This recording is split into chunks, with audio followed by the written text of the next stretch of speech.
que de 5 questions.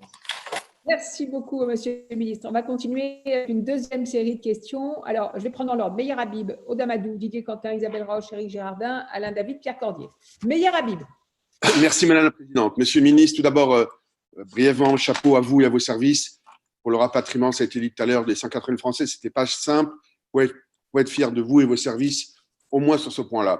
Le second point, vous avez déclaré que toute personne entrant sur le territoire en provenance d'un pays hors Union européenne devra soumettre à un isolement de 14 jours sur la base du volontariat. La formule, si vous me permettez, peut laisser un peu perplexe. D'abord, le volontariat, quelle logique y a-t-il à exonérer toute personne qui arriverait d'un pays comme le Royaume-Uni, l'Espagne ou la Belgique, et d'autre part, de préconiser une quarantaine pour ceux qui arrivent de pays comme le Vietnam, zéro cas, l'Australie, les Émirats arabes ou Israël. On refait, si vous me permettez, les mêmes erreurs qu'au début. Oui à la solidarité européenne, mais la priorité aujourd'hui absolue doit être la sécurité sanitaire des Français.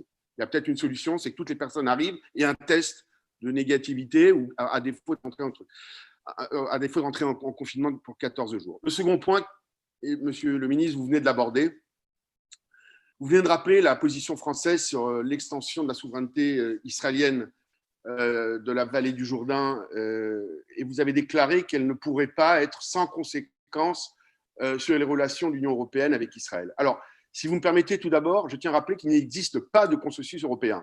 Des pays comme la Grèce, la Tchéquie, la Pologne, la Hongrie et d'autres sont loin de partager la position de la France et celle du Quai d'Orsay qui n'a pas changé, hélas, depuis un demi-siècle. L'attachement obstiné aux frontières de 67 n'a jamais permis de faire avancer la paix. Au contraire, les dirigeants palestiniens n'ont jamais accepté des solutions à deux États ultra avantageuses qui leur avaient été proposées à travers les accords d'Oslo, le plan Barak et le plan Olmert. Aujourd'hui, l'histoire a avancé. Monsieur le ministre, l'impression qui prévaut en Israël chez les dirigeants, mais aussi chez les franco-israéliens que je représente, c'est que la France va encore une fois s'ériger en fer de lance d'une campagne anti-israélienne contre l'extension de la souveraineté en Judée.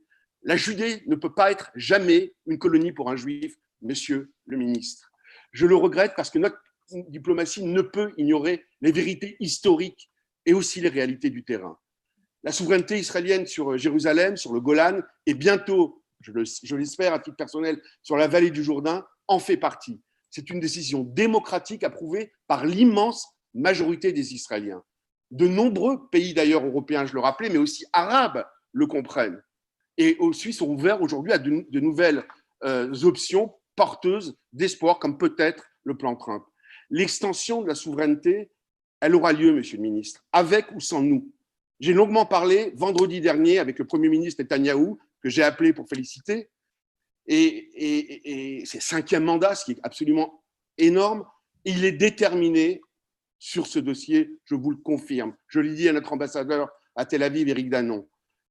Quand je vois, si vous me permettez, qu'un grand quotidien du soir ou certains médias publics, à l'instar de France Inter, première radio de France, propagent des fake news en racontant qu'Israël est en train de détruire